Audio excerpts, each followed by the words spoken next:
Welcome back. Are you an entrepreneur that is trying to learn everything and you just want to know what's the one most important place to focus in order to hit my goals? You are in the right place because that is exactly what we're covering on today's Sales Call. My name is Frank. I'm from Alabama and I'm an insurance agent. I just started my own insurance agency and it's all very overwhelming right now. I don't think I really know what I'm doing. So Amy, if you could help me out with this question I have, what would help me most in achieving my entrepreneurship goals? That's a really good question, Frank. I love that you asked this because there's a lot to learn when you're opening up an agency or any type of business. You got to learn hiring and leadership and payroll and marketing and all these things. But I'm going to pick the number one skill that is going to move the needle the fastest. And I'll tell you why I would pick this first. It's sales. So I am going to go with sales. So what I'm going to do is I'll talk about why sales first, and then we can go into what you need to do in order to master that skill. How can you really gain the confidence and know that you guys can close deals consistently? So let's jump into it.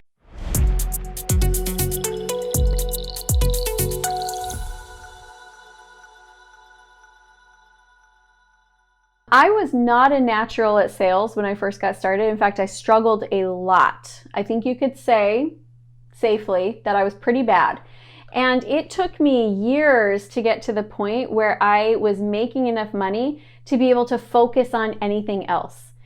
If you have great marketing and you can't convert, you're still not making money. If you have great team members and you can't sell, you're going to have to let those team members go. So you really have to have that skill, and the sooner you learn it, the better, because as soon as you start having cash coming into your business, you can then invest money in all of those other things. But sales has to happen first. So let's kind of jump into what it looks like to actually learn how to sell, and I'm going to give you some of my best tips here. All right, sales, and if you've been watching my channel, you probably heard me talk about this before. The three things that it takes to be successful in sales is number one, mindset, number two, skill set, number three, activity. You have to have all of those three working together. So we're going to break them down one at a time, and then we're going to talk about how they all kind of flow together. So first, let's talk about mindset. If your mindset is not in the right place, you can do all the activities and you can use all the right skills and still not get the results. And it's incredibly frustrating. That was my primary issue, why I was bad at sales for so long. I knew what to say. I was a hard worker. I wasn't not getting ahead because I was lazy or because I didn't know what to do, but I had a ton of scarcity and a ton of doubt and a ton of fear, and I lacked confidence and all those things. So here's like my first 4 skills that I would work on in mindset. Number one, I would work on abundance thinking. There are a lot of great books out there. I love The Jackrabbit Factor by Leslie Householder. I love Think and Grow Rich by Napoleon Hill. What I want you to focus on is just abundance. The Secret. You can even go for The Secret. There's a lot of great stuff, but I want you to focus on abundance, that changing from there's not enough to there's plenty for everyone. That will definitely affect your sales. Next, I want you to work on your confidence. Confidence is an internal job. You have to change your internal dialogue if you want to build more confidence. Showing up as a confident person will help you to feel more confident. So work on it from the inside and from the outside. The next strategy that you can use is visualization. Visualize yourself closing deals. Visualize yourself feeling confident in your sales calls. Visualize yourself having great engagements with potential clients and customers. Visualize yourself reaching your goals and living the life financially that you dream of living. That is going to pull your mind into producing those types of results for you. Visualization is powerful for changing how you think. And last is goal setting. Do you have daily activity goals? Do you have weekly result goals? Do you have monthly goals, quarterly goals? Like, I want you to be plugged in and dialed into your goals to keep you motivated and keep you on track. So mindset is work that needs to be done all the time. It's like showering. You have to do it regularly, and if you don't, things get a little stinky. And you do not want the stinking thinking because it's going to make business really hard, Frank. So definitely plug in with that. All right, let's talk about next your skill set. There is a lot to learn when it comes to sales. So here's a couple of things that I would recommend. Get really good at listening for their needs, like hearing what they need, because if you're talking at them, it's going to be really hard to close a deal.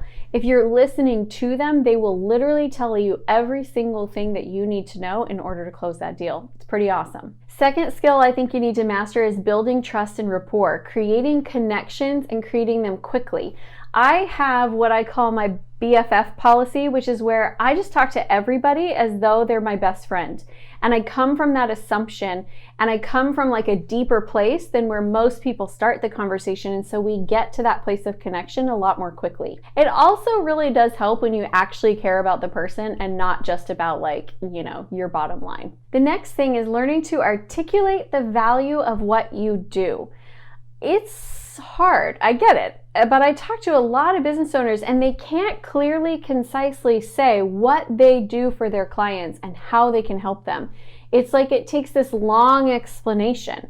If it takes a long explanation, you have not yet mastered this skill and you need to keep refining it until you can get there. Next skill that I would recommend you look into is how to create multiple mini commitments along the way to the bigger commitment. If you don't ask anything from them, there's no commitment on the table, and then all of a sudden you're asking them to close the deal, it's a big ask and it's the first commitment you've asked for. Instead, when I'm doing sales calls, I'm asking for short, mini commitments all the way through, and commitments to their goal, commitment to what they want, commitment to investing time in creating positive change. Like I'm asking for them to commit to themselves. So they've been saying, yes, I commit. Yes, I'm committed all the way through. And then when it comes time to ask them to work with me, it's not feeling like such a big leap because they've been making short commitments all the way. So Frank, for example, for you, if you're asking them to say, hey, will you commit to having me as your insurance agent? That's a big ask. But if you've already been saying little things like, so tell me about your commitment to life insurance. Why is this important for you? And are you committed to, once you find the right plan, are you committed to making a move on that in the near future so you know your family's protected? So these little mini commitments along the way, then when it gets time to be like, okay, well, you want to work with me, they're already super committed to themselves, and it's easy to say, so what do you think? Would you like to work with me on that? Can I show you what that would look like? And they'll be like, yes. And it just becomes so much more simple because they're already committed. The next skill, this one is the money maker. It's so important. Learning to overcome objections. I want you to understand that the sales objections people give you have nothing to do with you or your business. They're their stories. That's the things that stands in their way from getting what they want all the time. So if they're telling you, oh, Frank, I really want to make sure that my family's protected if I die, but I just can't afford the monthly premiums on a life insurance plan. Guess what? They say that about everything. That's why they can't go on vacation. That's why they can't make the remodel to their house they want. That's why it's their story, and it has nothing to do with you, your product, or your service. Your job as a salesperson is to get really good at moving that obstacle out of the way so that they can feel confident in saying yes and moving forward towards what they want. I honestly feel like my job as a salesperson is like 50% just listening to people, 40% helping them get out of their own way, and 10% talking about my products and programs. Like it's mostly just listening and helping people get out of their own way so that they can get what they want. Okay, now let's talk about action. Action's the easiest one. This is just, you got to do it. And you need to figure out how to motivate yourself to stay in action. I love contests. I love accountability partners. I love daily goals with rewards at the end of it. I love 5-day challenges, but I love to have like little sprints and then rewards at the end of it so that I know, okay, when I do these things, I get to read the next chapter in my book, or I get to go for a walk, or I get to go on a date with my husband. I love that process of like work, reward, and accountability with other people. So figure out what is the context that you need in order to get and stay in action, and just provide that for yourself and for your team members. Now, I want to explain why sales needs to happen first one last time. If you get the sales going, then you have the cash to hire somebody to produce leads for you, or to hire somebody to help with fulfillment for you, Sales creates the cash that then becomes the domino that ripples over into everything else you're doing to make sure that your business is on track. So, Frank, this is the first step. Get selling, get policies closing. That's going to create that residual income that you're looking for. And then you can work on how can you market and all of those other things that I know are challenging and you need to learn. This is the first one.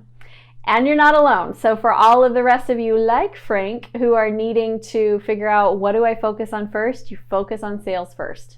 It's the healthiest way to establish your business and make sure that you are cash flow positive very early on in the journey.